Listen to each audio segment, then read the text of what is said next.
Hi friends, ఈరోజు నేను ఒక విషయం చెప్దాం అనుకుని నిన్న దాకా ప్లాన్ చేసుకుని ఈరోజు మర్చిపోయా ఫ్రెండ్స్. అదేంటంటే మా అనుషది ఈరోజు వెడ్డింగ్ యానివర్సరీ, అంటే పెళ్లి రోజు అనమాట.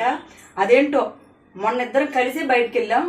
నిన్న నైట్ దాకా గుర్తుంది, ఉదయాన్నే లేచాక విషయం చెప్దామని. అదేంటో తీరా ఉదయం లేచేసరికి మర్చిపోయా. అసలు నాకు గుర్తులేదని సంగతి తెలిసి, అంటే తను ఫోన్ చేసి చెప్పలేదు కదా, నేను తెలిసి కనీసం స్టేటస్ కూడా పెట్టుకోలేదు ఫ్రెండ్స్. తను నాకు ఆడ గుర్తొచ్చింది అని ఇప్పుడు ఫైనల్గా ఇప్పుడైతే గుర్తొచ్చి ఫోన్ చేస్తే తిట్టింది ఫ్రెండ్స్ నన్ను. ఫ్రెండ్స్ అయినా ఆ పిల్ల ప్లేస్లో నేను ఉంటే ఇంకా ఎక్కువ తిట్టేదానిలే. ఆ పిల్ల మంచిది కాబట్టి తక్కువ తిట్టింది.